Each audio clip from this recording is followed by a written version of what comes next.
men's and women's swimming and diving team hosted MSU Mankato 2 Fridays ago in the Lund Natatorium.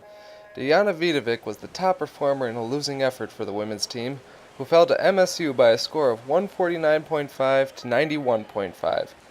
Vidovic won the 100 freestyle and took second in the 50 freestyle.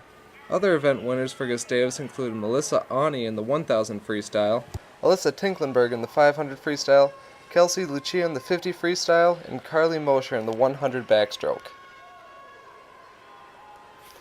The men also dropped the duel to MSU, but only lost by a margin of 133 to 108. Whitaker Davis had a great senior night showing, winning the 500 and 1000 freestyles. Davis set a new pool record in the 1000 freestyle, the record for which was held by his brother Skylar Davis since 2007. Davis was about half a second shy of the pool record in the 500-meter freestyle as well. Other event winners were Paul Kirihara in the 100 backstroke and Billy Schultze in the 100 freestyle. The swim team will be back in the pool come Thursday, February 17th for the NIAC Championships. 2 Saturdays ago, the women's hockey team hosted St. Kate's to complete the weekend series. Gustavus was looking for redemption after a tough loss the night before.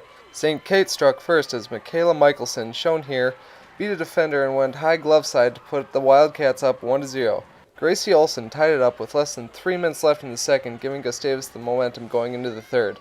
Gusties couldn't score again despite outshooting St. Kate's 11-2 in the third and overtime periods. The final was a 1-1 tie. The men's basketball team was looking for a much-needed conference win over visiting McAllister on January 31st.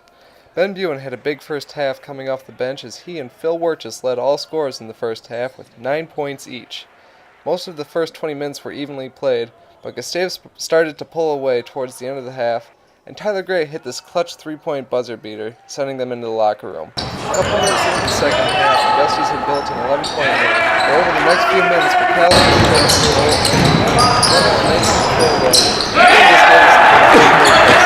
put 10 minutes remaining. Gustavus battled back to regain a 1-point lead with just 2 minutes left. Pierce Peters was fouled for McAllister with 23 seconds remaining, made both free throws, giving McAllister a 1-point lead. McAllister forced a tough shot, which Dan Schmidtneck missed at the last second, resulting in a heartbreaking 1-point loss for Gustavus.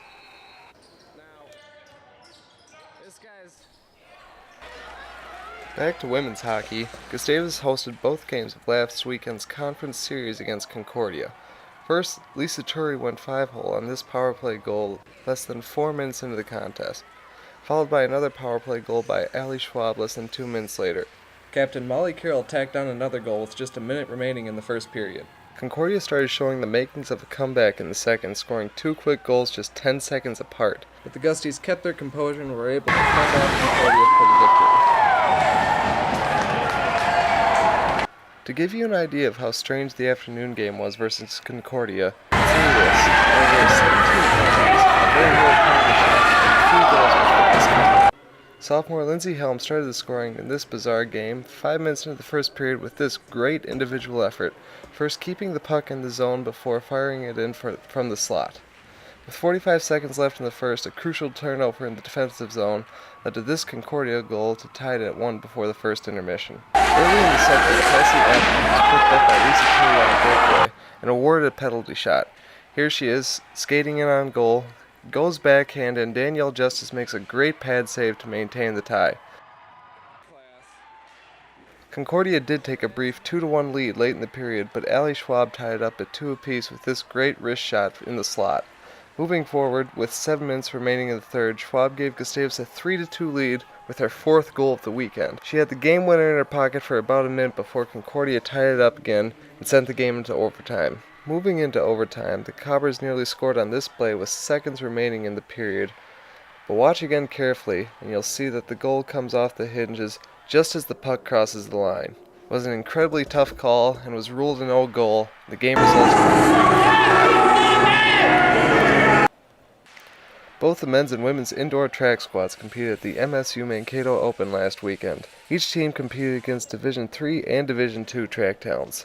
Some top performers for the men were Blair Regal, who finished 4th in the long jump and 6th in the triple jump, Mark Bartley, who took 6th in the 5,000-meter run, Tanner Davenport, who took 7th in the 600-meter run, and Carl Stenoin, who took 9th in the heptathlon. For the women, Janie Helen led the team, winning the long jump as well as the pentathlon.